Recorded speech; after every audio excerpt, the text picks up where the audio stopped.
So Tony, tell us a little bit about Orica and your role in Orica.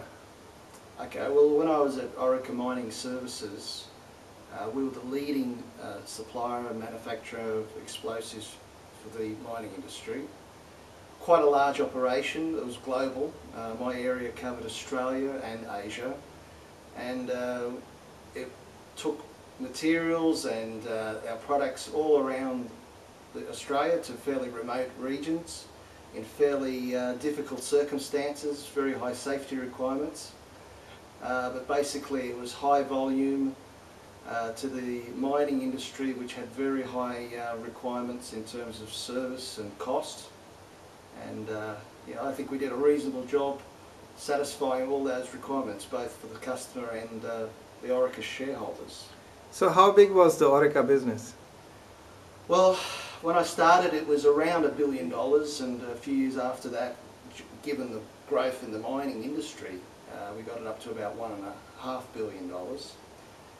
Supply chain costs originally were around 20% of that in terms of revenue, and we were lucky enough to, well, more than lucky, we had a lot of good work and effort on behalf of a lot of people.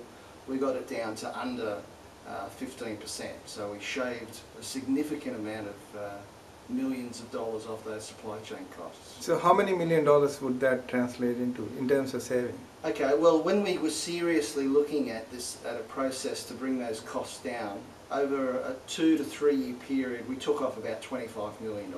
$25 million. And how did you go about doing that, Tony? Well, when we exhausted all the low-hanging fruit, we then had to get stuck into some fairly more innovative, more serious approaches to saving costs. And we brought Global Supply Chain Group in to help us formulate basically a large program of initiatives. Now, of course, we then took those initiatives, we worked out what the benefits and the costs of each one of those would be, and we prioritised them, and then we set to work with Global Supply Chain Group to then implement those initiatives. And were the savings realized as Global Supply Chain Group had analyzed them to be? We actually over-delivered on the savings. So, yeah, the Global Supply Chain Group gave us a very nice foundation and baseline to work off, but given the help of their analytical capabilities and their more advanced techniques in terms of what was available out there for improvement, we actually exceeded. So I think the original program was more like $20 million, but we over-delivered on that, and in a shorter time frame, at least half a year to a year shorter than what we expected. Fantastic. And how much did you pay Global Supply Chain Group for this body of work? How many times of their pay was the delivery? It was order of magnitude. So I personally like to think that we get 10 times the return on that sort of investment. But in this case, just trying to remember those invoices I had to approve, it was more like 20 to 30 times more than what we actually paid. Fantastic. What would be your advice to companies who are looking to transform their supply chains and taking them to the next level? Well, I think I've been around the game long enough to realise that you can only go so far internally. I mean, you've got some good guys, most people have good guys working for them, but they have limited experience. So that's when you go to the people who've been out there, seen it all, have actually not just seen it, but have actually created it, have actually pushed the boundaries of the latest supply chain techniques. So I'd recommend going to a group like Global Supply Chain Group, who have been there, done that. You know, all Vivek, yourself, Wolfgang, all these people who have worked with very large organisations in different industries. Basically, what would take you months to work out what to do, you can collapse that down into a matter of weeks and then be moving very quickly on its implementation. If you left it to your own devices, well, you probably wouldn't be able to get the original program up, or at least designed or defined in the best sense. and you'd have no chance then on delivering it.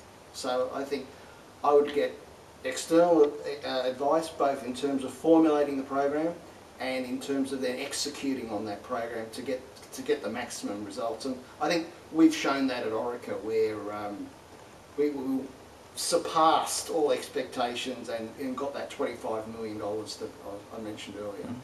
Who was your boss at Orica and what was his reaction, Tony? Well, Orica had many bosses, but basically I had a regional boss. So there was, during this program there were two. There was a fellow called Bronick Karch and Gordon Davis. They were over the moon because we were always looking to squeeze that bottom line. Orica was very aggressive in terms of RONA, return on investment, EBIT improvement. So they were over the moon because it had a direct result to how the region performed. What was their title? They were CEO, Orica Mining Services Australia Asia. Mm-hmm. And then I had a functional boss. So I had a vice president of manufacturing and supply chain. Mm-hmm. Again, two gentlemen. It just happened that during that time there was a changeover in management. There was a guy called Chris Hunter and a gentleman called Richard Hoggard.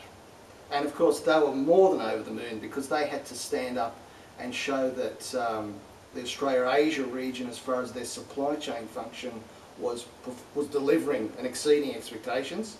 But over and above that, they then had a fine example in which to show the other regions, Latin America, North America and Europe at the time, that there is this great approach that can be employed, and it's actually showing, and it's happening in Australia-Asia. Mm-hmm. What was the board's reaction to this, Tony?